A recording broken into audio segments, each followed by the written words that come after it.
Thaina mamangayda lairaba lawmi matay manaw amakak lerami.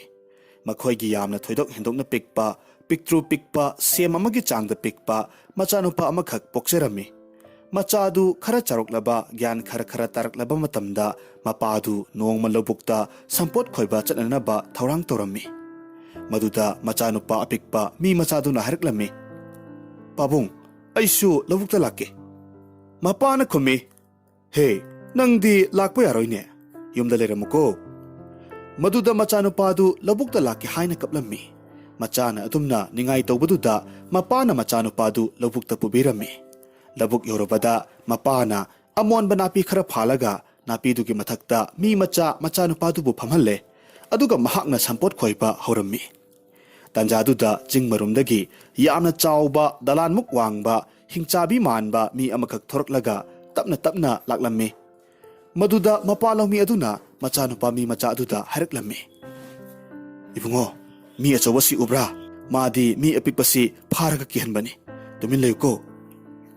Asomna hainaringay tanjaduda MIJAO duna khongkap amani gab lawna thanglagtuna lawmi dugi manak yausilakle. Aduga lawmi nupa dugi akoibaduda koyeng yinglami. Napi mathakta phamliba mi machadubu uthokre.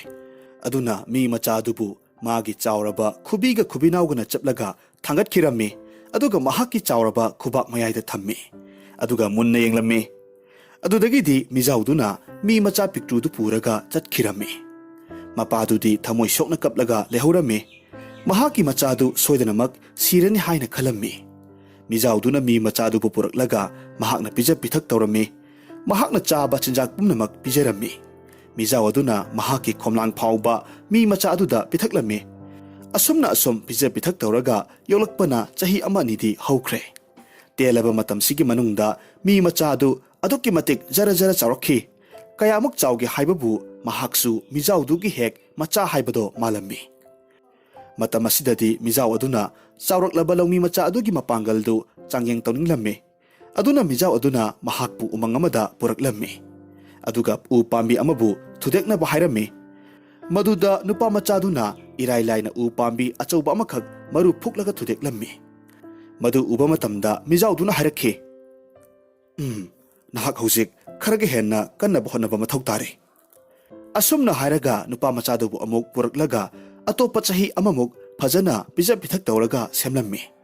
Mataw asum tawna MIJAO duna mahakna pijap pithak tawduna semlakpana hojikti nupa machadu kham thengna mapangal kan bahaibadu oire. Wang saubadasu MIJAO dugi machamakni haibada chanarami. Matamduda MIJAO aduna lawmi macha aduda hairaklammi.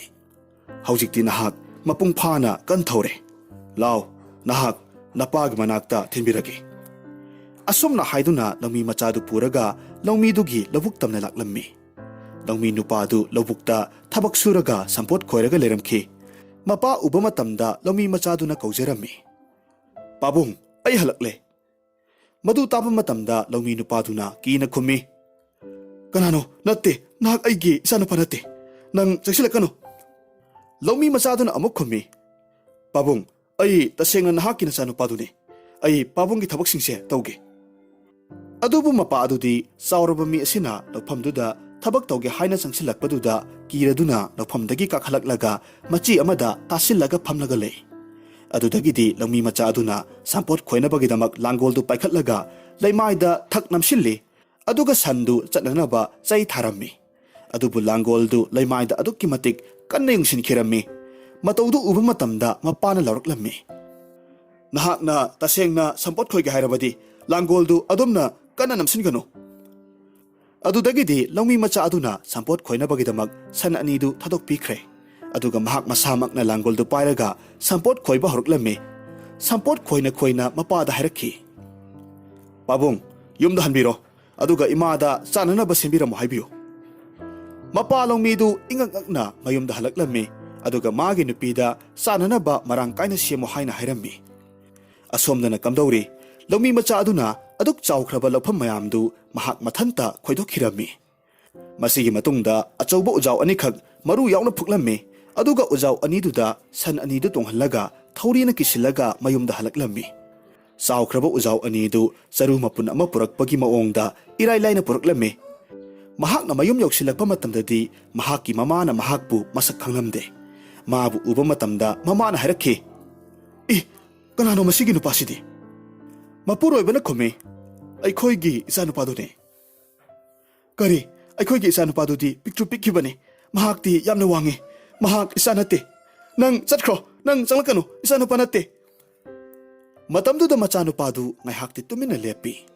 Adudagidi sanggolda mahakna purakliba sansingdu punsilaga thamlami. Aduga kari no khara pijarami. Amuk mamagi manakta laklaga phamtharaklami. Aduga mamada hairakhi. Ima, ai chaklambadu loire.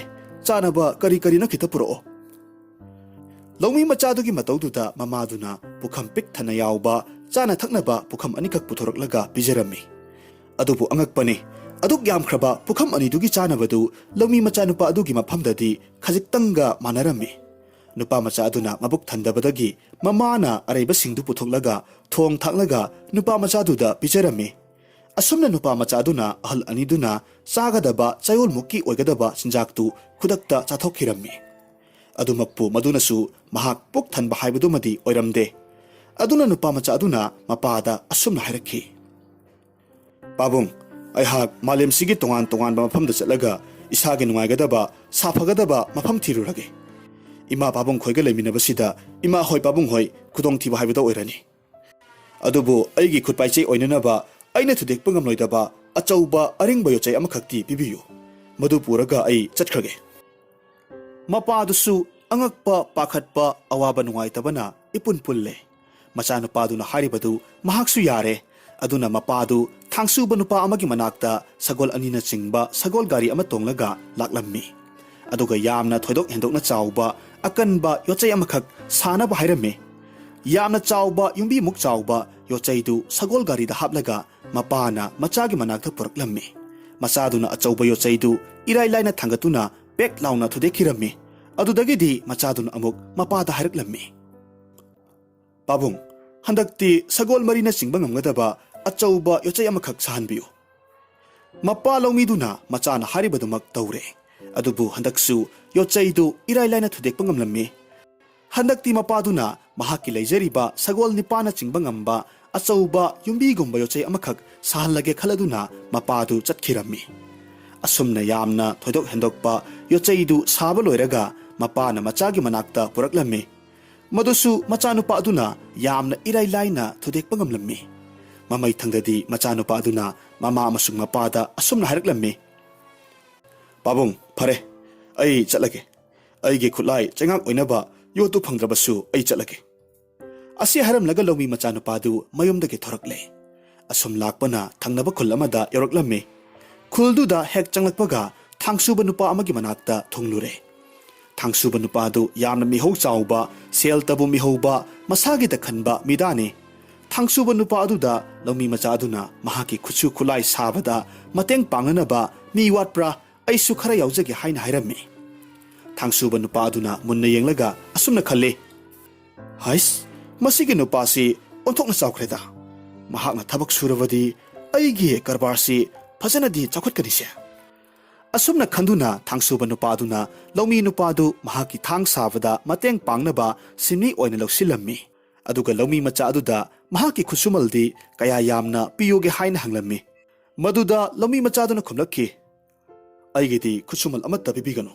Khusumalgi mahut aigi oinadi lairiba yotsing asida khupakna ahumlaktang thajage. Laumi macha asigi wafamsi taba matamda thangsuba nupadu aduki matik haraurammi. Mahak sel yamna tanba ngamlagani haina khanjarami. Asumna laumi macha adubu thabak suba yaholammi. Mathangi numitta thangsuba nupa aduna mai iklaba achauba asaba yot amakhak piraga laumi macha aduda nungthangna thaw haina hairami. Matamaduda laumi macha aduna yotuda yamna kanna thajilami. Mataududa atai thabak suba mi mayamdu pungap hek ngaknarami. Maramdi laumi macha aduna kanna thabaduda yot Khuchu khulai semnanaba makhada thareba achauba athaba asangba yotu lainungda luna changkhirammi. Madu ubada thangsuba mapudu adukki matik mai hauna saurami. Aduna sauna asumna hariklammi. Karino nang toribasiba adu kana thareba karigino. Nangsi kanaba minate. Nang asidagi thabak suba lepo. ꯑꯗꯨꯗꯒꯤꯗꯤ ꯂꯧꯃꯤ ꯃꯆꯥꯗꯨ ꯁꯥꯎꯔꯗꯨꯅ ꯊꯥꯡꯁꯨꯕ ꯅꯨꯄꯥ ꯑꯗꯨꯗ ꯈꯨꯄꯥꯛꯅ ꯑꯃꯨꯛꯇꯪ ꯊꯥꯖꯤꯟꯈꯤ꯫ ꯊꯥꯡꯁꯨꯕ ꯅꯨꯄꯥ ꯑꯗꯨ ꯐꯅ ꯌꯥꯝꯅ ꯁꯥꯡꯅ ꯄꯥꯏꯔꯒ ꯃꯆꯤ ꯑꯃꯗ ꯌꯩꯁꯤꯜꯂꯒ ꯇꯥꯁꯤꯜꯂꯤ꯫ ꯂꯧꯃꯤ ꯃꯆꯥ ꯑꯗꯨꯅ ꯊꯥꯡ ꯁꯨꯐꯝ ꯑꯗꯨꯒꯤ ꯆꯥꯎꯈ꯭ꯔꯕ ꯑꯆꯧꯕ ꯀꯥꯗꯨꯒꯤ ꯃꯅꯨꯡꯗ ꯀꯣꯏꯊꯤ ꯊꯤꯔꯒ ꯃꯍꯥꯛꯀꯤ ꯈꯨꯠꯄꯥꯏꯆꯩ ꯑꯣꯏꯅꯕ ꯆꯩ ꯑꯃꯈꯛ ꯄꯥꯏꯔꯒ ꯊꯣꯛꯈꯤꯔꯝꯃꯤ꯫ ꯂꯧꯃꯤ ꯃꯆꯥ ꯑꯗꯨ ꯆꯥꯎꯈ꯭ꯔꯕ ꯃꯁꯥ ꯀꯟꯈ꯭ꯔꯕ ꯄꯥꯡꯒꯜꯗꯨ ꯀꯔꯤꯃꯠꯇ ꯁꯤꯖꯤꯟꯅꯗꯅ ꯑꯁꯨꯝ ꯂꯩꯕꯗꯨꯗ ꯃꯍꯥꯛ ꯌꯥꯝꯅ ꯇꯟꯕ ꯄꯣꯛꯂꯝꯃꯤ꯫ ꯃꯍꯥꯛꯅ ꯑꯁꯨꯝ ꯂꯥꯛꯄ ꯃꯇꯝꯗ ꯌꯥꯝꯅ ꯆꯥꯎꯕ ꯏꯪꯈꯣꯜ ꯑꯃꯈꯛ ꯊꯦꯡꯅꯔꯝꯃꯤ꯫ ꯏꯪꯈꯣꯜꯗꯨ ꯑꯗꯨꯛꯀꯤ ꯃꯇꯤꯛ ꯆꯥꯎꯏ꯫ ꯏꯪꯈꯣꯜꯗꯨꯒꯤ ꯃꯄꯨꯒꯤ ꯃꯅꯥꯛꯇ ꯂꯧꯃꯤ ꯃꯆꯥꯗꯨꯅ ꯆꯪꯁꯤꯜꯂꯒ ꯑꯁꯨꯛ ꯆꯥꯎꯈ꯭ꯔꯕ ꯏꯪꯈꯣꯜ ꯃꯌꯥꯝꯁꯤ ꯁꯦꯟꯅꯔꯤꯕ ꯌꯦꯡꯁꯤꯜꯂꯤꯕ ꯃꯤꯅꯥꯏ ꯃꯌꯥꯝꯁꯤꯒꯤ ꯃꯀꯣꯛꯀꯨꯝꯕ ꯗꯔꯀꯥꯔ ꯑꯣꯏꯕ꯭ꯔꯥ ꯍꯥꯏꯅ ꯍꯪꯂꯝꯃꯤ꯫ ꯃꯗꯨꯗ ꯏꯪꯈꯣꯜ ꯃꯄꯨꯗꯨꯅ ꯈꯨꯝꯃꯤ, ꯃꯗꯨꯃꯛꯅꯤ ꯑꯩꯅ ꯈꯜꯂꯝꯕꯁꯨ꯫ ꯅꯪꯗꯤ ꯅꯁꯥ ꯅꯎꯁꯨ ꯐꯩ, ꯅꯪꯅ ꯂꯨꯆꯤꯡꯂꯕꯗꯤ ꯊꯕꯛꯁꯤ ꯐꯖꯅꯗꯤ ꯆꯠꯀꯅꯤ꯫ ꯅꯍꯥꯛꯀꯤ ꯈꯨꯠꯁꯨꯃꯜꯗꯤ ꯆꯍꯤꯗ ꯀꯌꯥ ꯄꯤꯌꯨꯒꯦ? ꯃꯗꯨꯗ ꯂꯧꯃꯤ ꯃꯆꯥꯗꯨꯅ ꯃꯍꯥꯛꯇꯤ ꯈꯨꯠꯁꯨꯃꯜ ꯄꯥꯝꯗꯦ ꯍꯥꯏꯔꯝꯃꯤ꯫ ꯈꯨꯠꯁꯨꯃꯜꯒꯤ ꯃꯍꯨꯠ ꯈꯨꯄꯥꯛꯅ 3ꯂꯛꯇꯪ ꯊꯥꯖꯒꯦ ꯍꯥꯏꯔꯝꯃꯤ꯫ ꯃꯗꯨꯗ ꯏꯪꯈꯣꯜ ꯃꯄꯨꯗꯨꯅ ꯈꯜꯂꯤ, ꯀꯔꯤꯅꯣ ꯃꯁꯤꯒꯤ ꯃꯤꯁꯤꯕꯣ? ꯈꯨꯠꯁꯨꯃꯜ ꯂꯧꯖꯔꯣꯏ, ꯆꯍꯤꯒꯤ ꯈꯨꯠꯁꯨꯃꯜ ꯑꯣꯏꯅ ꯑꯩꯉꯣꯟꯗ ꯈꯨꯄꯥꯛꯅ 3ꯂꯛ ꯊꯥꯒꯦ ꯍꯥꯏꯔꯤꯁꯤꯕꯣ ꯀꯔꯤꯅꯣꯅꯦ? ꯐꯔꯦ, ꯌꯦꯡꯕ ꯇꯥꯔꯦ꯫ ꯃꯁꯥꯁꯨ ꯐꯅ ꯐꯩ, ꯊꯕꯛ ꯐꯅ ꯌꯥꯝ ꯀꯥꯟꯅꯅꯤ꯫ ꯑꯁꯨꯝꯅ ꯃꯁꯤꯒꯤ ꯃꯇꯨꯡꯗ ꯂꯧꯃꯤ ꯃꯆꯥꯗꯨ ꯃꯤꯅꯥꯏ ꯃꯌꯥꯝꯒꯤ ꯃꯀꯣꯛ ꯍꯥꯞꯂꯝꯃꯤ꯫ ꯃꯊꯪꯒꯤ ꯅꯨꯃꯤꯠꯇ ꯑꯌꯨꯛꯇ ꯃꯤꯅꯥꯏ ꯃꯌꯥꯝꯗꯨ ꯉꯟꯅ ꯍꯧꯒꯠꯇꯨꯅ ꯎ ꯌꯥꯅꯕꯒꯤꯗꯃꯛ ꯊꯣꯔꯛꯅꯔꯛꯂꯝꯃꯤ꯫ ꯑꯗꯨꯕꯨ ꯃꯇꯝ ꯑꯗꯨꯗ ꯃꯈꯣꯏ ꯃꯌꯥꯝꯒꯤ ꯃꯀꯣꯛ ꯑꯗꯨꯗꯤ ꯑꯗꯨꯃꯛ ꯐꯃꯨꯡꯗ ꯇꯨꯝꯂꯒ ꯂꯩꯔꯤ꯫ ꯃꯤꯅꯥꯏ ꯃꯌꯥꯝꯒꯤ ꯃꯔꯛꯇꯒꯤ ꯑꯃꯅ ꯂꯧꯃꯤ ꯃꯆꯥ ꯃꯤꯅꯥꯏ ꯃꯀꯣꯛꯇꯨ ꯍꯧꯒꯠꯂꯣ ꯊꯦꯡꯂꯦ, ꯎꯃꯪꯗꯒꯤ ꯎ ꯌꯥꯜꯂꯨꯔꯁꯤ ꯍꯥꯏꯅ ꯍꯥꯏꯔꯝꯃꯤ꯫ ꯃꯇꯝꯗꯨꯗ ꯃꯤꯅꯥꯏ ꯃꯀꯣꯛ ꯑꯗꯨꯅ ꯈꯨꯝꯂꯛꯂꯝꯃꯤ, ꯅꯈꯣꯏ ꯆꯠꯂꯝꯃꯣ, ꯅꯈꯣꯏꯅ ꯎꯃꯪ ꯌꯧꯗ꯭ꯔꯤꯉꯩꯗ ꯑꯩꯅ ꯍꯥꯟꯅ ꯑꯗꯨꯝ ꯌꯧꯔꯛꯀꯅꯤ, ꯆꯠꯂꯣ ꯆꯠꯂꯣ꯫ ꯃꯇꯧꯗꯨꯗ ꯃꯤꯅꯥꯏ ꯃꯌꯥꯝꯗꯨꯅ ꯃꯈꯣꯏꯒꯤ ꯃꯄꯨꯗ ꯄꯥꯎ ꯇꯝꯂꯨꯔꯦ꯫ ꯃꯄꯨꯗꯨꯅ ꯃꯈꯣꯏꯒꯤ ꯂꯨꯆꯤꯡꯕꯗꯨ ꯍꯧꯗꯣꯛꯅꯕ ꯍꯥꯏꯔꯝꯃꯤ, ꯑꯗꯨꯒ ꯁꯒꯣꯜ ꯒꯥꯔꯤꯁꯤꯡꯗꯨ ꯊꯧꯔꯒ ꯎꯃꯪꯗ ꯈꯔ ꯊꯨꯅ ꯆꯠꯂꯣ ꯍꯥꯏꯅꯁꯨ ꯍꯥꯏꯔꯛꯂꯝꯃꯤ꯫ ꯃꯤꯅꯥꯏ ꯃꯌꯥꯝꯗꯨꯅ ꯀꯌꯥꯔꯛ ꯍꯟꯅ ꯀꯧꯔꯕꯁꯨ ꯍꯧꯗꯣꯛꯂꯕꯁꯨ ꯂꯧꯃꯤ ꯃꯆꯥꯗꯨꯗꯤ ꯑꯗꯨꯝ ꯇꯨꯝꯂꯒ ꯂꯩꯔꯦ꯫ ꯎꯄꯥꯏ ꯂꯩꯇꯕꯗꯒꯤ ꯃꯤꯅꯥꯏ ꯃꯌꯥꯝꯗꯨ ꯎꯃꯪꯂꯣꯝꯗ ꯃꯈꯨꯠꯁꯨ ꯈꯨꯠꯂꯥꯏ ꯄꯥꯏꯅꯔꯒ ꯁꯒꯣꯜ ꯒꯥꯔꯤꯗ ꯆꯠꯅꯈꯤꯔꯝꯃꯤ꯫ ꯄꯨꯡ 2-3ꯂꯣꯝꯒꯤ ꯃꯇꯨꯡꯗ ꯂꯧꯃꯤ ꯃꯆꯥꯗꯨ ꯍꯧꯒꯠꯂꯛꯂꯦ꯫ ꯑꯗꯨꯒ ꯃꯥꯒꯤ ꯀꯥꯗ ꯂꯩꯔꯝꯕ ꯆꯥꯅꯅꯕ ꯈꯔ ꯆꯥꯁꯤꯜꯂꯒ ꯎꯃꯪꯂꯣꯝ ꯇꯝꯅ ꯁꯒꯣꯜ ꯒꯥꯔꯤ ꯊꯧꯔꯒ ꯊꯨꯅ ꯌꯥꯡꯅ ꯂꯥꯛꯂꯝꯃꯤ꯫ ꯎꯃꯪ ꯆꯪꯒꯗꯕ ꯂꯝꯕꯤꯗꯨ ꯏꯁꯤꯡ ꯌꯥꯝꯅ ꯊꯦꯟꯕ ꯑꯄꯥꯛꯄ ꯇꯨꯔꯦꯜ ꯑꯃꯈꯛ ꯐꯥꯎꯔꯒ ꯆꯠꯄ ꯇꯥꯔꯝꯃꯤ꯫ ꯂꯧꯃꯤ ꯃꯆꯥꯗꯨ ꯁꯒꯣꯜ ꯒꯥꯔꯤꯗꯨ ꯊꯧꯔꯒ ꯇꯨꯔꯦꯜꯗꯨ ꯂꯥꯟꯊꯣꯔꯛꯂꯦ꯫ ꯇꯨꯔꯦꯜꯗꯨ ꯍꯦꯛ ꯂꯥꯟꯊꯣꯔꯛꯄꯒ ꯑꯋꯥꯡꯕ ꯇꯤꯡꯈꯪ ꯄꯥꯟꯕ ꯃꯔꯤ ꯆꯠꯄ ꯄꯥꯝꯕꯤ ꯀꯌꯥꯅ ꯁꯝꯕꯜꯒꯨꯝ ꯆꯒꯨꯡꯅꯅ ꯍꯧꯔꯒ ꯎꯃꯪꯒꯤ ꯂꯝꯕꯤꯗꯨ ꯊꯤꯡꯂꯝꯃꯤ꯫ ꯑꯗꯨꯅ ꯉꯁꯥꯏ ꯄꯨꯡ ꯈꯔꯒꯤ ꯃꯃꯥꯡꯗ ꯆꯠꯈꯤꯕ ꯃꯤꯅꯥꯏ ꯃꯌꯥꯝꯗꯨ ꯃꯐꯝꯗꯨꯗ ꯂꯣꯏꯅꯃꯛ ꯄꯜꯂꯒ ꯂꯩꯔꯝꯃꯤ꯫ ꯁꯝꯕꯜꯗꯨ ꯀꯔꯝꯅ ꯂꯧꯊꯣꯛꯁꯤꯒꯦ ꯍꯥꯏꯅ ꯎꯄꯥꯏ ꯇꯧꯅꯔꯝꯃꯤ꯫ ꯂꯧꯃꯤ ꯃꯆꯥꯗꯨꯗꯤ ꯁꯒꯣꯜ ꯒꯥꯔꯤꯗꯒꯤ ꯀꯨꯝꯊꯔꯛꯂꯒ ꯃꯅꯥꯛꯇ ꯍꯧꯔꯝꯕ ꯎ ꯄꯥꯝꯕꯤ ꯃꯆꯥ ꯑꯃꯈꯛ ꯐꯨꯛꯂꯒ ꯎ ꯄꯥꯝꯕꯤꯗꯨꯅ ꯁꯝꯕꯜꯗꯨ ꯊꯨꯗꯦꯛꯂꯒ ꯏꯔꯥꯏ ꯂꯥꯏꯅ ꯆꯪꯈꯤꯔꯝꯃꯤ꯫ ꯑꯗꯨꯒ ꯐꯖꯔꯕ ꯎ ꯀꯌꯥꯃꯔꯨꯝ ꯈꯜꯂꯒ ꯃꯔꯨ ꯐꯨꯛꯂꯒ ꯁꯒꯣꯜ ꯒꯥꯔꯤꯗꯨꯗ ꯍꯥꯞꯆꯤꯜꯂꯤ꯫ ꯑꯗꯨꯒ ꯁꯒꯣꯜꯗꯨ ꯊꯧꯅꯅꯕ ꯊꯧꯔꯥꯡ ꯇꯧꯔꯝꯃꯤ꯫ ꯑꯗꯨꯕꯨ ꯁꯒꯣꯜ ꯑꯅꯤꯗꯨꯅ ꯎꯁꯤꯡꯗꯨ ꯆꯤꯡꯕ ꯉꯝꯂꯝꯗꯦ꯫ ꯃꯔꯝ ꯑꯗꯨꯅ ꯂꯧꯃꯤ ꯃꯆꯥ ꯑꯗꯨꯅ ꯁꯒꯣꯜ ꯑꯅꯤꯗꯨꯕꯨ ꯊꯥꯗꯣꯛꯂꯒ ꯊꯧꯔꯤꯅ ꯎꯗꯨꯗ ꯀꯤꯁꯤꯜꯂꯦ꯫ ꯑꯗꯨꯒ ꯁꯒꯣꯜ ꯒꯥꯔꯤꯒꯤ ꯎ ꯃꯌꯥꯝ ꯑꯃꯈꯛ ꯌꯥꯎꯕ ꯀꯥꯡꯄꯣꯠꯇꯨ ꯃꯍꯥꯛꯀꯤ ꯃꯈꯨꯠꯅ ꯆꯤꯡꯂꯒ ꯄꯨꯈꯤꯔꯝꯃꯤ꯫ ꯇꯧꯔꯤꯕ ꯃꯇꯧꯗꯨꯗ ꯃꯤꯅꯥꯏ ꯃꯌꯥꯝꯗꯨ ꯃꯤꯇ꯭ꯔꯪꯒꯨꯝꯅ ꯈꯜꯂꯝꯃꯤ, ꯃꯌꯥ ꯀꯥꯔꯒ ꯌꯦꯡꯂꯒ ꯂꯩꯍꯧꯅꯩ꯫ ꯃꯤꯅꯥꯏ ꯃꯀꯣꯛ ꯂꯧꯃꯤ ꯃꯆꯥꯗꯨ ꯃꯌꯨꯝ ꯌꯧꯔꯛꯂꯦ꯫ ꯑꯗꯨꯒ ꯃꯄꯨꯗꯨꯗ ꯍꯥꯏꯔꯛꯂꯝꯃꯤ, ꯑꯩꯅ ꯄꯨꯔꯛꯂꯤꯕꯁꯤꯕꯨ ꯐꯖꯕ ꯎ ꯑꯣꯏꯗꯕ꯭ꯔꯥ ꯃꯁꯤꯕꯨ? ꯇꯥꯟꯖꯥ ꯑꯗꯨꯗ ꯃꯄꯨ ꯑꯗꯨꯅ ꯃꯥꯒꯤ ꯅꯨꯄꯤꯗ ꯍꯥꯏꯔꯝꯃꯤ, ꯌꯦꯡꯉꯨꯅꯦ, ꯃꯁꯤꯒꯤ ꯅꯨꯄꯥꯁꯤ ꯌꯥꯝꯅ ꯀꯥꯟꯅꯔꯦꯅꯦ, ꯊꯦꯡꯅꯁꯨ ꯆꯠꯈꯤꯕꯅꯦ, ꯃꯥꯅꯕꯨ ꯍꯥꯟꯅ ꯎ ꯃꯌꯥꯝ ꯄꯨꯔꯒ ꯂꯥꯛꯂꯦꯅꯦ꯫ ꯃꯁꯤꯒꯤ ꯃꯇꯨꯡꯗ ꯑꯁꯨꯝꯅ ꯆꯍꯤ ꯑꯃꯔꯣꯝ ꯍꯧꯈ꯭ꯔꯦ꯫ ꯆꯍꯤ ꯐꯥꯔꯕ ꯃꯇꯝꯗ ꯃꯤꯅꯥꯏ ꯃꯌꯥꯝꯗꯨꯗꯤ ꯃꯥꯒꯤ ꯈꯨꯠꯁꯨꯃꯜꯗꯨ ꯑꯗꯨꯛꯀꯤ ꯃꯇꯤꯛ ꯌꯥꯝꯅ ꯍꯟꯊꯅ ꯄꯤꯛꯅ ꯄꯤꯔꯝꯃꯤ꯫ ꯑꯗꯨꯒ ꯂꯧꯃꯤ ꯃꯆꯥ ꯃꯤꯅꯥꯏ ꯃꯀꯣꯛ ꯑꯗꯨꯒꯤꯁꯨ ꯍꯥꯏꯅꯈꯤꯕꯒꯤ ꯃꯇꯨꯡ ꯏꯟꯅ ꯈꯨꯄꯥꯛ ꯊꯥꯕ ꯍꯥꯏꯕ ꯋꯥꯐꯝꯗꯨ ꯇꯧꯕ ꯇꯥꯔꯝꯃꯤ꯫ ꯃꯄꯨꯗꯨ ꯂꯧꯃꯤ ꯃꯆꯥ ꯃꯤꯅꯥꯏ ꯃꯀꯣꯛ ꯑꯗꯨꯒꯤ ꯆꯥꯎꯔꯕ ꯂꯤꯡ ꯂꯤꯡ ꯂꯥꯎꯔꯕ ꯃꯈꯨꯠꯇꯨ ꯎꯕ ꯃꯇꯝꯗ ꯃꯤꯍꯨꯟꯒ ꯃꯊꯛ ꯃꯈꯥ ꯑꯣꯜꯂꯝꯃꯤ꯫ ꯃꯍꯥꯛ ꯑꯍꯤꯡ ꯇꯨꯝꯕ ꯌꯥꯔꯝꯗꯦ꯫ ꯑꯗꯨꯅ ꯄꯥꯈꯠꯄꯅ ꯂꯧꯃꯤ ꯃꯆꯥꯗꯨꯗ ꯑꯁꯨꯝꯅ ꯍꯥꯏꯔꯛꯂꯝꯃꯤ, ꯅꯨꯄꯥ, ꯅꯪꯅ ꯈꯨꯠꯁꯨꯃꯜ ꯑꯣꯏꯅ ꯈꯨꯄꯥꯛꯅ ꯊꯥꯒꯦ ꯍꯥꯏꯕꯗꯣ ꯊꯥꯔꯅꯨ, ꯅꯪ ꯃꯄꯨ ꯑꯣꯏꯔꯣ, ꯑꯩꯃꯨꯛ ꯃꯤꯅꯥꯏ ꯃꯀꯣꯛ ꯑꯣꯏꯔꯒꯦ꯫ ꯍꯥꯏꯔꯤꯕ ꯋꯥꯐꯝꯁꯤ ꯂꯧꯃꯤ ꯃꯆꯥ ꯃꯤꯅꯥꯏ ꯃꯀꯣꯛꯇꯨꯅ ꯌꯥꯔꯝꯗꯦ꯫ ꯑꯗꯨꯅ ꯃꯍꯥꯛꯅ ꯃꯄꯨ ꯑꯗꯨꯗ ꯈꯨꯄꯥꯛꯅ ꯊꯥꯕ ꯇꯥꯔꯝꯃꯤ꯫ ꯑꯀꯤꯕ ꯄꯥꯈꯠꯄꯅ ꯌꯣꯝꯂꯕ ꯃꯄꯨꯗꯨꯅ ꯀꯟꯅ ꯍꯥꯏꯖꯗꯨꯅ ꯈꯨꯄꯥꯛꯅ ꯊꯥꯕꯒꯤ ꯃꯇꯝꯗꯨ ꯃꯊꯪꯒꯤ ꯅꯨꯃꯤꯠꯇ ꯑꯣꯏꯅ ꯇꯧꯔꯁꯤ ꯍꯥꯏꯅ ꯍꯥꯏꯖꯔꯝꯃꯤ꯫ Aduga numituda magi thabak panaba mamanaba atai kaya marum kauraga magi khudongthiba adugi maramda wa tanarami. Thabak panaba mamanaba mayamduna asumna pautak pibirami. Pare itaw, sumai toro. Hayengsi mabu mallaba aruba guha sigi manungda mabu guha singdokpa kumthalo. Aduga mana manungda kumtharingay matamda achauba nungdum kaya thadaraga mabu halasi. Asumna sinaduna mathangi numitta laumi machadu guhado singdoknabagidamag guha manungda kumthahalami. Laumi machadu guha manung yongna kumthakraba matamaduda achauba nungdum kaya marum thadaraga hanaba honarami. Matamduda guha manungdagi laumi machaduna kana lauraklami. Kana leige mathaktagi yensingsi amukta tanthoko karino khotharak leba mayam sibo. Maduda mapuduna guha mapalda leplaga yen tanthokpa saduna lausinarami.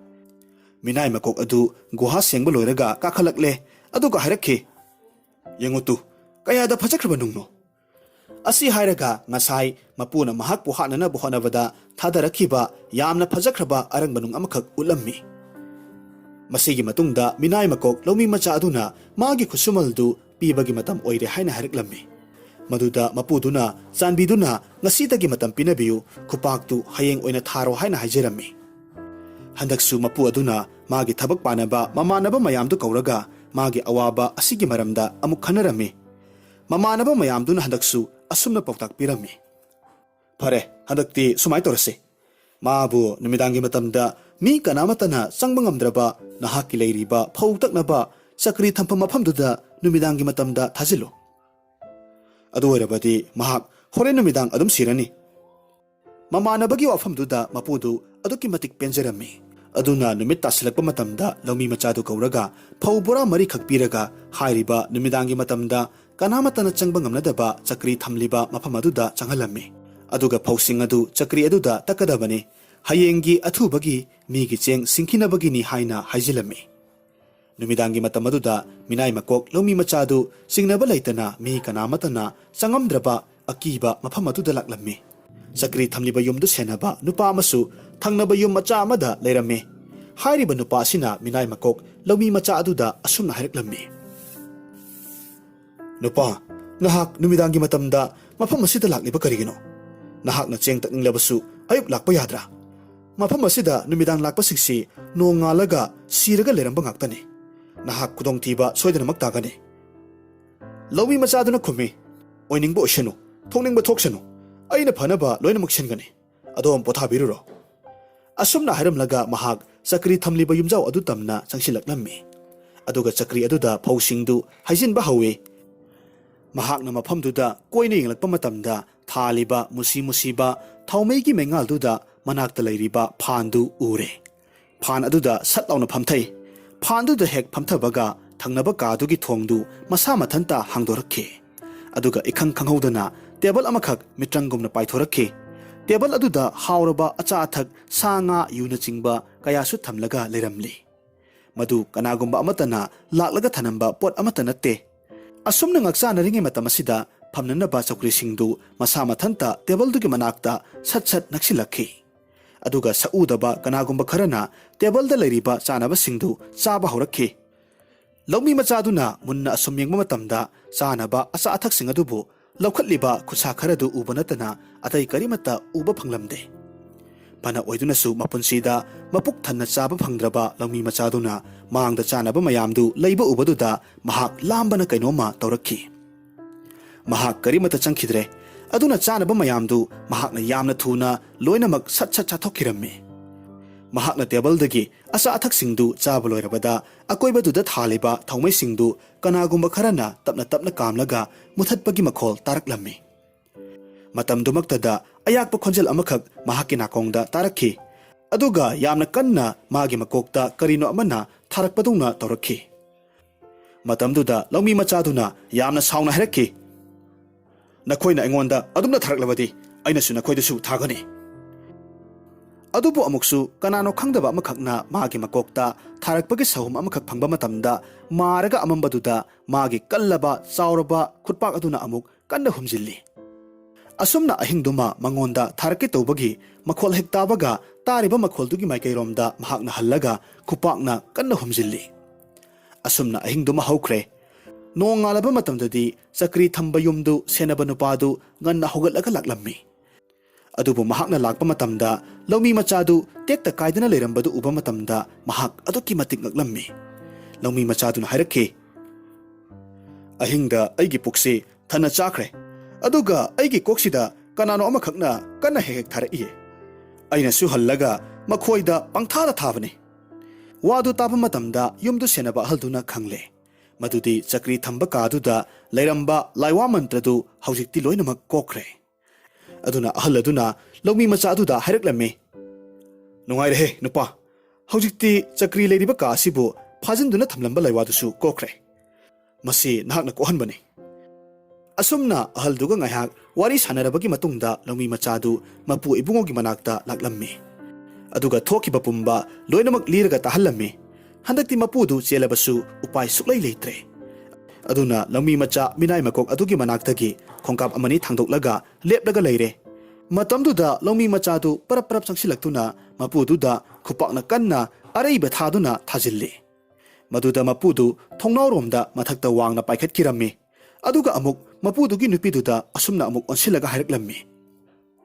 Nupi, nangi nupa se halaklabadi phai. Halaktrabadi awatpa khupak masingdu nangonda puna thagani.